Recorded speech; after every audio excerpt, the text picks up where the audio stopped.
I found my husband's Hinge app visits from when we were just starting to date, right around our first kiss, multiple times in a row, and now after almost 3 years together, a daughter, and a year of marriage, he says he doesn't care if I leave him. So my husband, 27 male, and I, 24 female, got into a big fight tonight after I brought something up that's been eating at me ever since I found it, something that made my stomach drop the second I saw it. I was on his phone, not snooping exactly, just looking for something in his browser when I noticed in his Google history multiple entries that said visited Hinge. They were dated and time-stamped, each one with a clear time he'd been on the app. And my heart just sank. It's that instant cold feeling that rushes through you when your gut tells you something you didn't want to believe might actually may be true.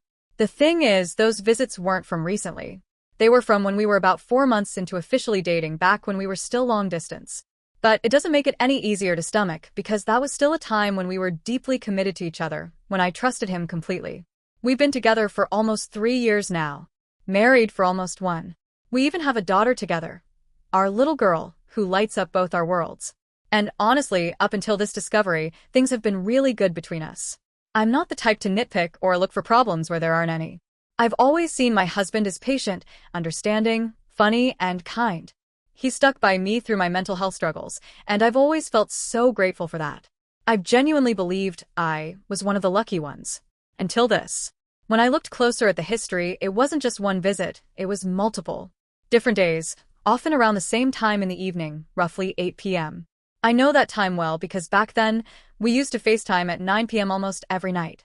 It made me feel sick realizing that he could have been scrolling through a dating app just an hour before seeing my face on the screen and saying, "I love you and I miss you a lot." We were long distance at the time, about a 3-hour drive apart. We take turns visiting each other every weekend, alternating who would make the trip. We were both so excited about those weekends. They felt sacred to me. And now I can't help but wonder if they meant as much to him as they did to me. What made my stomach twist even more was that right before the last recorded visit to the Hinge app, there were entries in the history that said subscription on hold and subscription still on hold. I know what that means. He had an active account, maybe even a paid one, and at some point he paused it. It didn't say deleted. It said on hold, which makes me wonder when exactly it went from on hold to gone. And the saddest part? One of those visits, the second one, happened just 2 days after our first kiss. I still remember that night so clearly. It wasn't perfect or magical in the way movies make it look. It was a little awkward, honestly. I hadn't had much experience back then. He was only my second boyfriend, and he actually kind of taught me how to kiss properly that night. We laughed about it. It was sweet, innocent, vulnerable. I thought it meant something real. The first visit to the Hinge app was from December of the year before we officially started dating. He admitted that he downloaded it then, said it was during a time when he was single and just curious, that it didn't mean anything. And honestly, I didn't really have an issue with that part. We weren't together then, and I wasn't expecting exclusivity.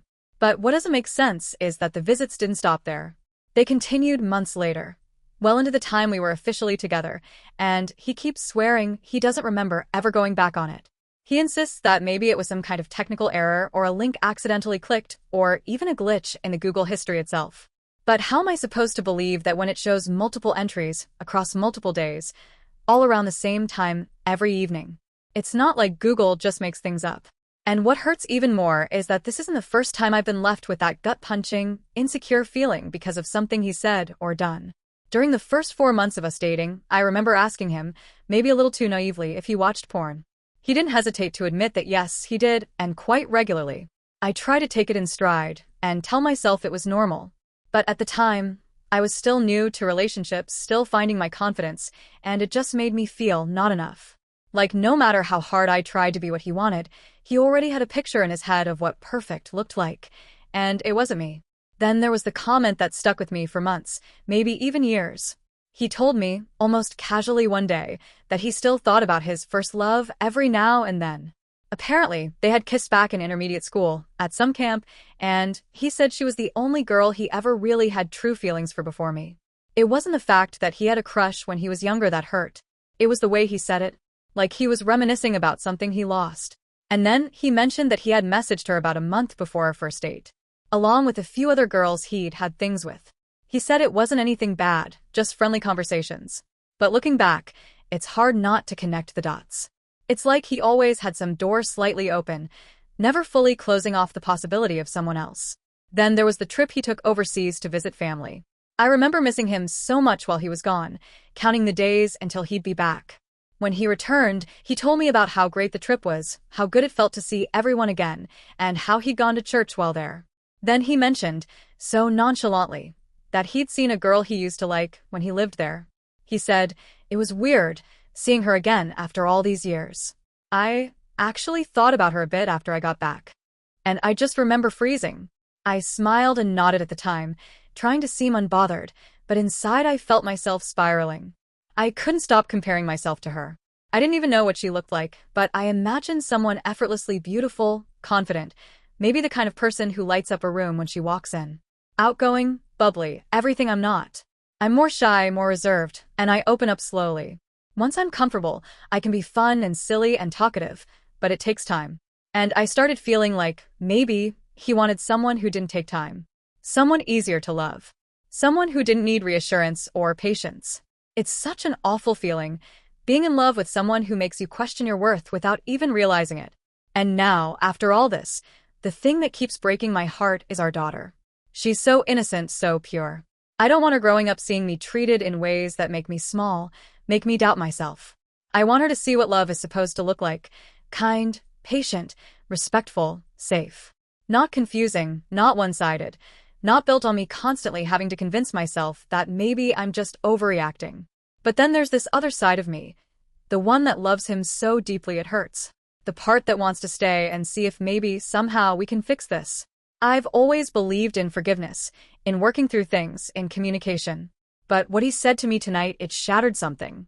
He told me that he can't keep defending himself, that I've accused him too much for something he didn't do. And I just sat there, silent, staring at him, because how do you respond to that? How do you prove to someone that your pain is real when they keep insisting you're just imagining it?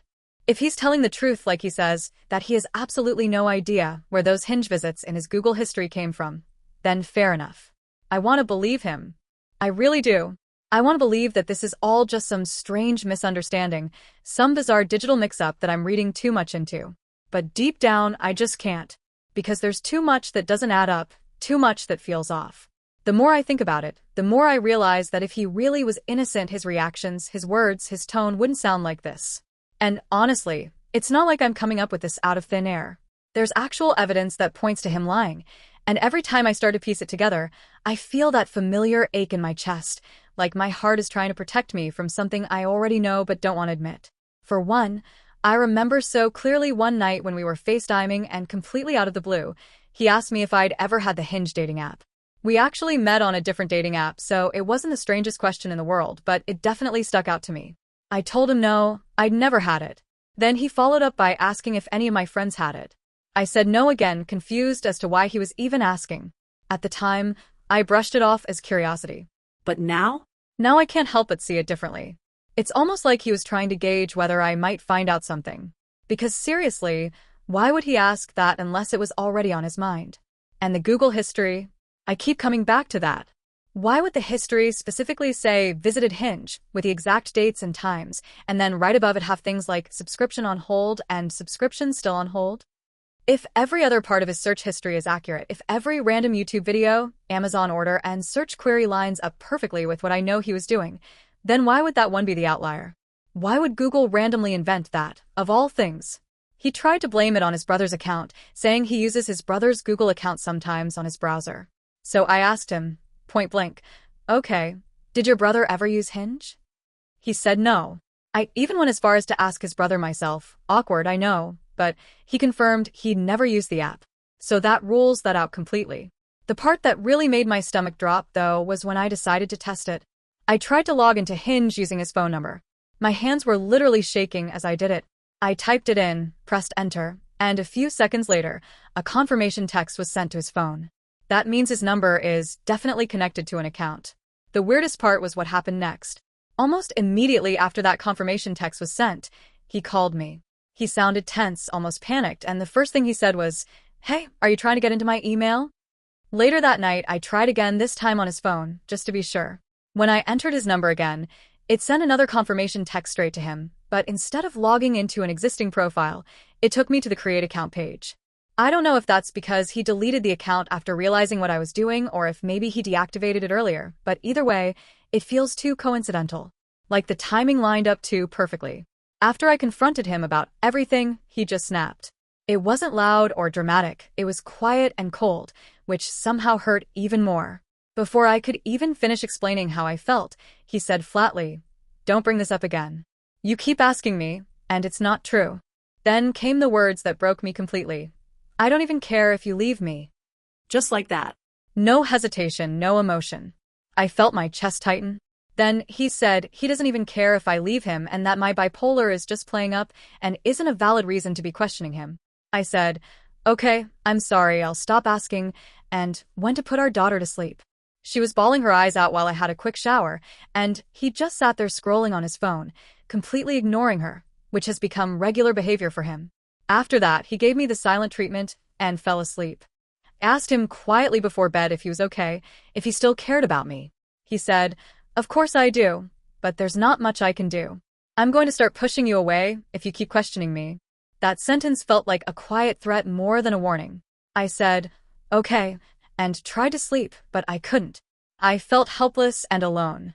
Now I'm sitting in the lounge, wrapped in a blanket, watching a movie I can't focus on, crying on and off. It's almost 1 a.m., and he has a half day tomorrow. Part of me wants to trust him, to believe he's telling the truth. But part of me also knows something isn't adding up. I keep replaying everything in my head, the Hinge history, the subscription messages, the deleted confirmation texts, the times and dates. If he was innocent, wouldn't he want to prove it? Wouldn't he want to go through the evidence with me? Show me the truth, reassure me instead of getting angry? But every time I bring it up, he shuts me down or blames me. It's not just denial, it's deflection.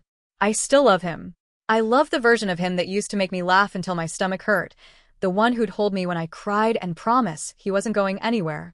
But that man feels like a memory now. Somewhere along the way, he changed, or maybe I just started seeing him clearly. The hardest part of all this is our daughter.